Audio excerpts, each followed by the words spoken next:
अस्सलाम वालेकुम friends, everyday science YouTube channel की एक नई वीडियो में मैं आप लोगों को खुशामदीद कहता हूँ।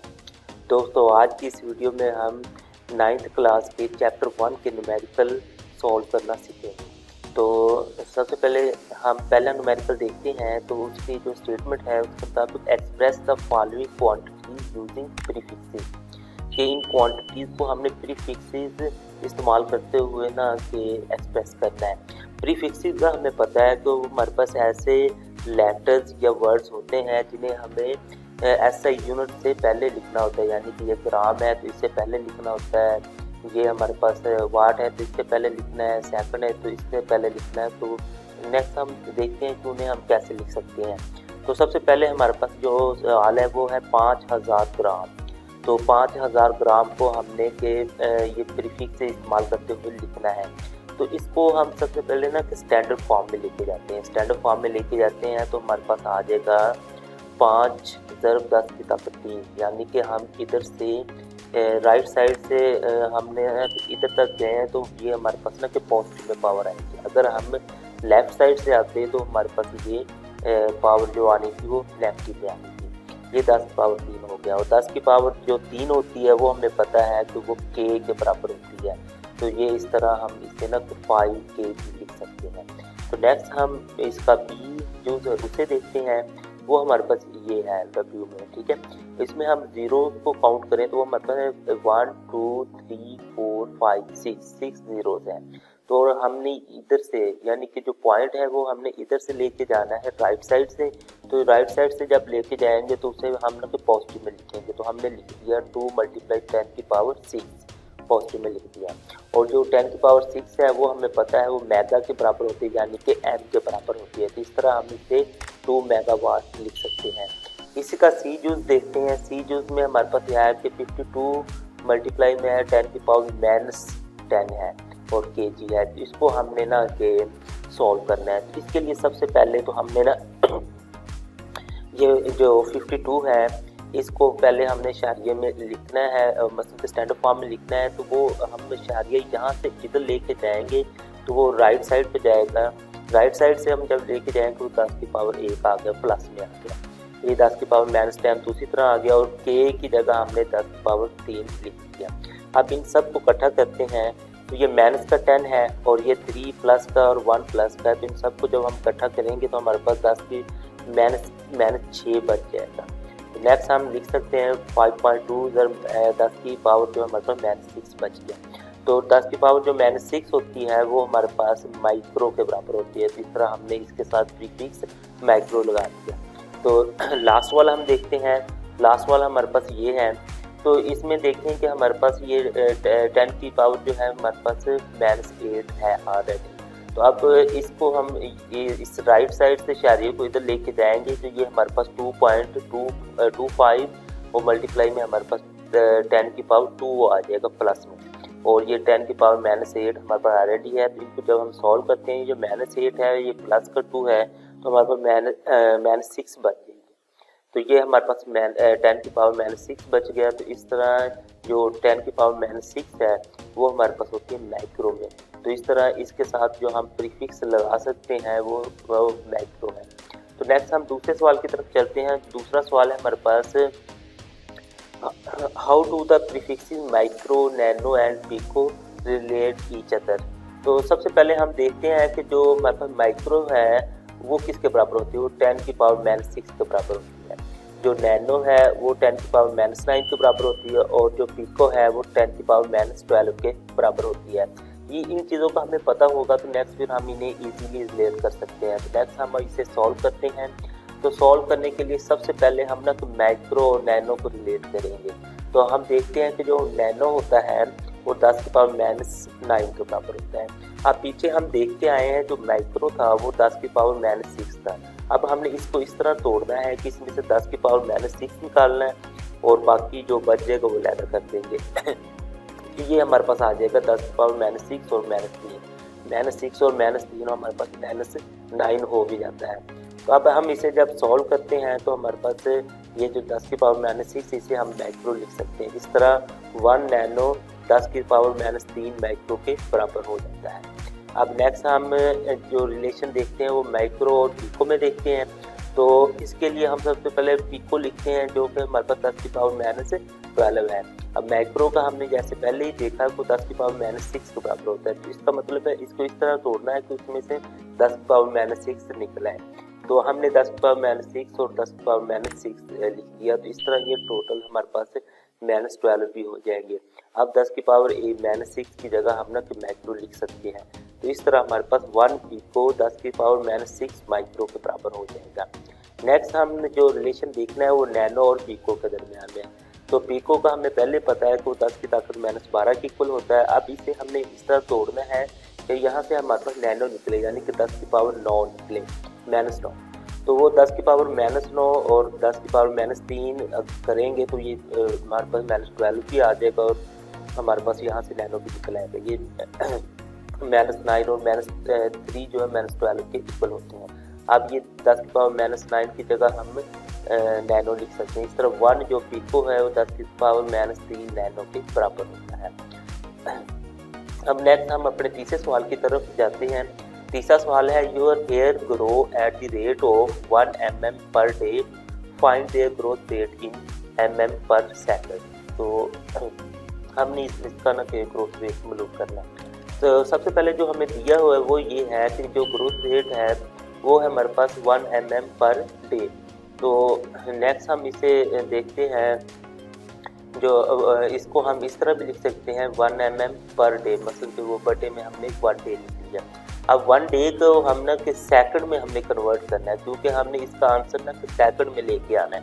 तो सेकंड में कन्वर्ट करने के लिए हमें अच्छा इससे उससे पहले हमने ना कि ये देखा कि जो हमारे पास एक m होता है ना वो 10 की पावर -3 यानी कि मिली जो होता है वो 10 की पावर -3 के बराबर होता है। तो वो हमने उसकी जगह ये लिख दिया। तो अब 1 डे की जगह हम लिखेंगे 1 डे में हमें पता है कि 24 आवर्स होते हैं और एक आवर में 60 मिनट्स होते हैं और एक मिनट में 60 सेकंड्स होते हैं। इस तरह हम 24 × 60 करेंगे तो हमारे पास सेकंड्स आ जाएंगे। तो नेक्स्ट हम ना कि इन सबको मल्टीप्लाई करते हैं। तो आप लोग ये कैलकुलेटर से जब मल्टीप्लाई करोगे तो आप लोगों के पास ये आंसर आ जाएगा। ठीक है, अब नेक्स्ट आप लोगों ने ये करना है कि 1 को डिवाइड कर देना है इसके साथ, मतलब 1 आप लोगों ने पहले लिखना है और डिवाइड में आप लोगों ने कैलकुलेटर पे ये लिखेंगे तो आप लोगों के पास कुछ इस तरह का आंसर आएगा। 0.000 ये आप लोगों के पास आंसर आ जाएगा। मल्टीप्लाई 10 की पावर -3 उसी तरह आएगा, क्योंकि हमने इसे अभी तक कुछ भी नहीं किया। तो नेक्स्ट हम देखते हैं कि इसको जब हम स्टैंडर्ड फॉर्म में लेके जाते हैं तो शारिया हम लेफ़्ट साइड से लेके जा रहे हैं। तो जब हम लेफ़्ट साइड से लेके जाएंगे तो हमारे पास जो इधर पावर होगी वो माइनस में आएगी। अगर राइट साइड से हम लेके जाएंगे तो वो पावर पॉजिटिव में आती है। तो यहाँ से हम गिनते हैं, हमने 11 तक लेके जाना है, 1 2 3 4 5 और ये 6। वैसे तो स्टैंडर्ड फॉर्म में तो हमें ये 1 पे रुक जाना चाहिए था, लेकिन हमने ना इसे एक प्रीफिक्स बनाने के लिए ना हम ये हम मैन 6 तक ना इसे लेके आए। तो ये हमारे पास आ गया 11.57 और मल्टीप्लाई में हमारे पास 10 की पावर -3 भी और -6 भी और -3 भी है। अब इनको इकट्ठा करते हैं तो हमारे पास आ जाता है ये 10 की पावर हमारे पास 9 आ गया। तो इस तरह हमारे पास ये जो आंसर इसका आ गया वो नैनोमीटर में आ गया 11.57 नैनोमीटर पर सेकंड, यानी कि जो हमारे पास मिलीमीटर पर डे था उसको हमने नैनोमीटर पर सेकंड में कन्वर्ट कर लिया है। तो नेक्स्ट अब हम अपने अगले सवाल पे जाते हैं। तो अगले सवाल में है कि री right the following in the standard form. हमने इसे ना स्टैंडर्ड फॉर्म में लिखना है। स्टैंडर्ड फॉर्म का पहले मैं आप लोगों को थोड़ा सा बता चुका हूँ कि स्टैंडर्ड फॉर्म में हमारे पास ये होता है कि जो हमारे पास इशारिया होता है ना वो एक हिस्से से सिर्फ अपना के हमने पहले इधर तक लेके आना है, इसका हमने इधर तक लेके जाना है। उसके लिए हम अगर तो राइट साइड से जाएंगे तो जो पावर होगी वो पॉजिटिव होगी, अगर हम लेफ्ट साइड से आएंगे तो फिर वो नेगेटिव में होगी। चलिए हम सॉल्व करते हैं तो आपको मज़ीद आइडिया हो जाएगा। ये हमारे पास ये पहला सवाल था। तो इसको हम सबसे पहले कि इसका शारिया यहाँ पे लेके जाते हैं। अब हम राइट साइड से जाएंगे तो राइट साइड से 1 2 और 3 हिस्से हम क्रॉस करके यहाँ तक पहुँचे हैं। तो वो हमारे पास जो पावर आ जाएगी वो 10 की पावर 3 आ जाएगी और 10 की पावर -27 तो ऑलरेडी थी। अब इनको हम सॉल्व करते हैं -27 और 3 को। तो हमें पता है कि -27 में से हम 3 निकालें तो हमारे पास -24 आ जाता है। इस तरह ये हमारे पास स्टैंडर्ड फॉर्म में इसका आंसर आ गया। अब हम अपने दूसरे सवाल की तरफ जाते हैं, तो उसमें हमारे पास ये 32 है और ये 10 की पावर 5 है। अब हमने स्टैंडर्ड फॉर्म में जाने के लिए इशारिया यहाँ से यहाँ पे लेके आना है, तो वो 10 की पावर 1 हो जाएगा। तो इशारिया भी यहाँ पे चला गया, 10 की पावर 5 ऑलरेडी था, तो ये टोटल हमारे पास 10 की पावर 6 में ये आंसर आ गया। नेक्स्ट हम अपने तीसरे सवाल की तरफ जाते हैं। तो इसमें भी हमने इशारिया यहाँ से यहाँ पे लेके आना है, तो हमने 2 हिस्से क्रॉस करके लेके जाना है, तो वो 10 की पावर प्लस के 2 आ जाएगा। ये 7.25 और 10 की पावर 2 हो जाएगा और -5 उसी तरह आ जाएगा जो ऊपर था। और ये जो हमने ना के की जगह ना कि 10 की पावर 3 लिख दिया, कि यानी कि हम उसे स्टैंडर्ड ऐसे यूनिट में लेके जा रहे हैं। ये हमारे पास ना कि 10 की पावर 3 भी आ गया। तो नेक्स्ट हम देखते हैं कि इसको जब हम सॉल्व करते हैं तो ये 3 है और ये 2, 5 हो गया। 5 में से हम 5 निकाले तो हमारे पास 0 बचता है, तो उसको लिखने की जरूरत नहीं है। इस तरह ये 7.25 ही इसका आंसर आ जाएगा। नेक्स्ट हम अपने चौथे सवाल की तरफ जाते हैं, तो उसमें हमारे पास है ये इस तरह का है। अब इशारिया हमने यहाँ से ना कि 2 के इधर मसलन के लेफ्ट साइड से हम लेके आएंगे। जब लेफ्ट साइड से हम लेके आएंगे तो वो माइनस में आएगा, यानी कि अब 2.0 हम करेंगे 10 की पावर -2 हो जाएगा। और इधर ये 10 की पावर -8 ऑलरेडी है, तो इस तरह हम इसे टोटल जब प्लस करेंगे तो -8 और -2 हमारे पास -10 हो जाएगा। ये स्टैंडर्ड फॉर्म में 2.0 और मल्टीप्लाई 10 की पावर -10 हो जाएगा। अब हम अपने पांचवें सवाल की तरफ जाते हैं।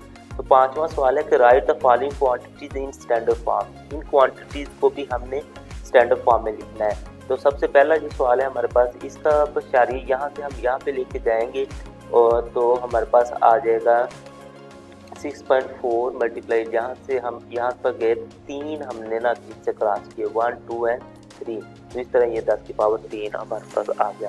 नेक्स्ट हम इसे सॉल्व करते हैं। तो इसका भी हम ना इशारिया 1, 2, 3, 4, 5 मतलब कि 5 इधर लेके जाएंगे तो हमारे पास ये 10 की पावर 5 किलोमीटर में आ जाएगा। अब नेक्स्ट इसको भी हम सॉल्व करते हैं, तो इशारिया जाएगा 3, 3, 6, 7 और 8, यानी कि 8 पॉजिटिव में 8 आ जाएगा, 10 की पावर 8 आ गया। Next seconds in a day.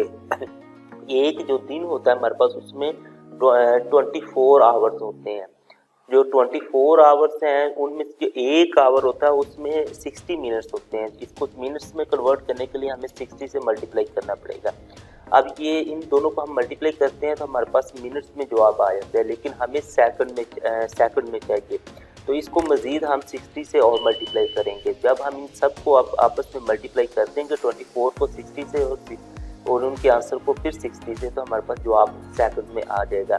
तो हमारे पास जवाब ये कुछ इस तरह आता है कि मतलब एक जो दिन होता है उसमें इतने सेकंड होते हैं। अब इनको हमने ना स्टैंडर्ड फॉर्म में लिखना है, तो हम इशारिया यहाँ से इधर लेके आएंगे, यानी कि 1, 2, 3 और 4, यहाँ भी 4 पॉइंट्स में लेके आएंगे। तो हमारे पास ये 8.64 ज़रब 10 की ताकत हमारे पास ये 4 जवाब आ जाएगा। इस तरह ये हमारे पास ये स्टैंडर्ड फॉर्म में आ गया। तो नेक्स्ट हम अपने अगले सवाल की तरफ आते हैं। तो वो है कि on closing the jaws of vernier calliper, 0 of the vernier scale on the left of its main scale such that 4th division of its scale coincide with one of the main scale division. Find this 0 error and 0 correction. अच्छा, इस सवाल को समझने के अब इस सवाल को मैं अगर बताऊं तो ये हमारे पास में तो वर्नियर कैलिपर है। इस वर्नियर कैलिपर से हम सकते हैं, इसके ये 2 जास हैं हमारे पास, ठीक है। तो ये जो है ना ये वाला जा ये मूवेबल है, ये वाला हमारे पास ना फिक्स्ड है।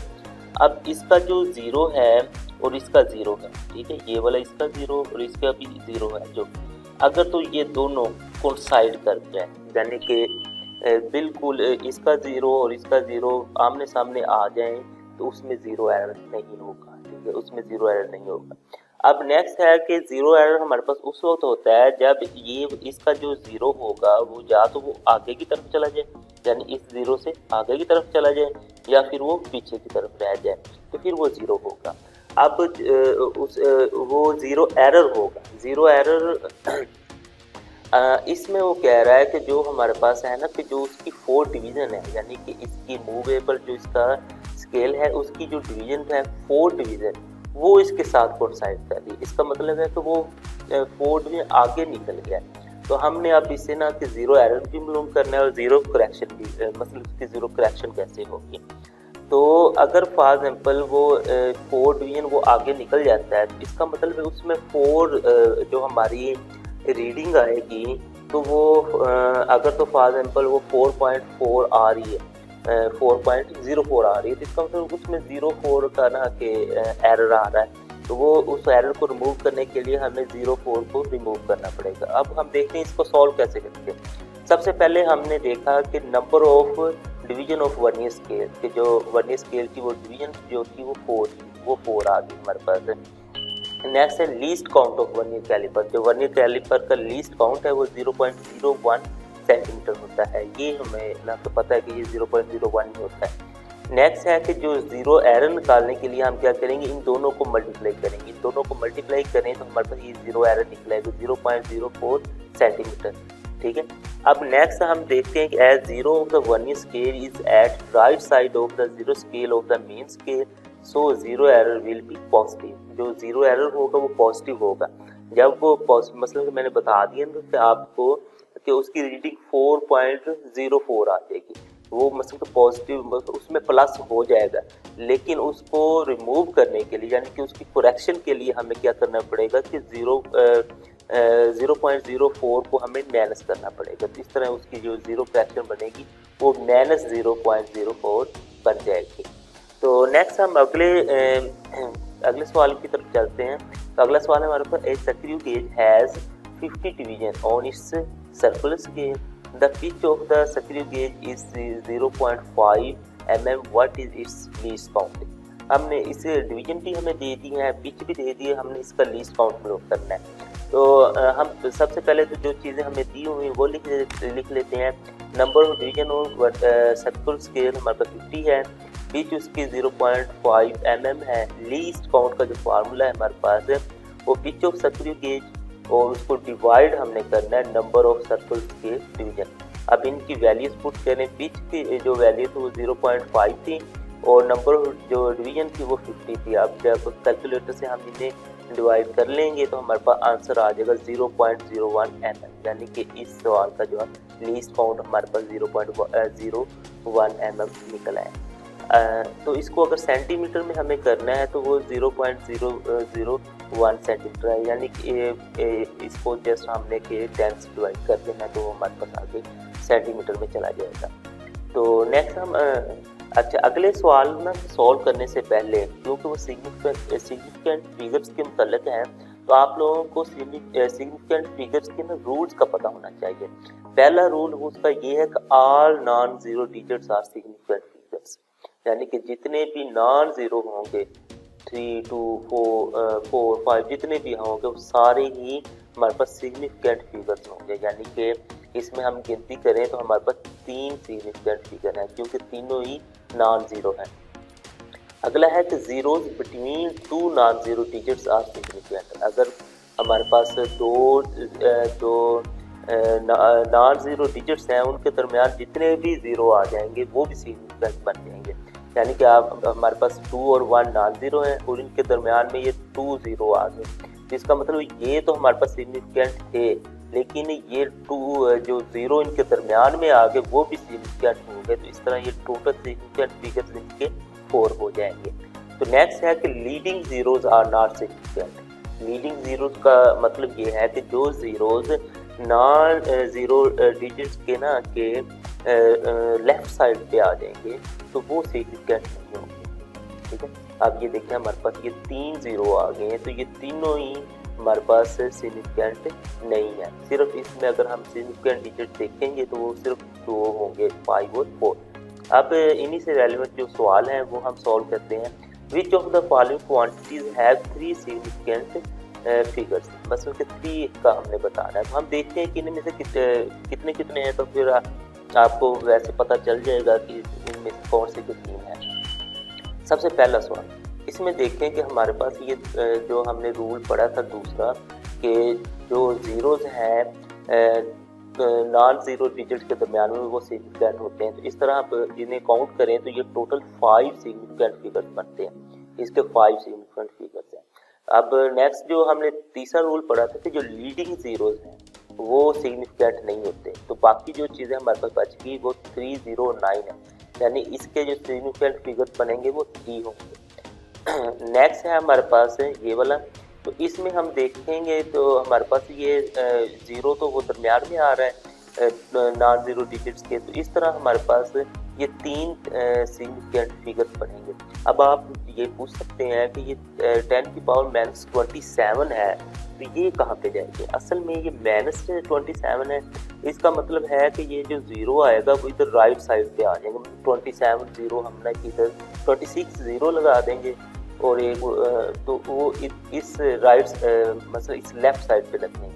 लेफ्ट साइड पे जो ज़ीरो होते हैं वो लीडिंग ज़ीरो होते हैं, तो उनको हम काउंट ही नहीं करते, तो हमारे पास फिर भी यही बचेगा 5.05, यानी कि ये 3 ही हमारे पास सिर्फ सिग्निफिकेंट फिगर्स होंगे।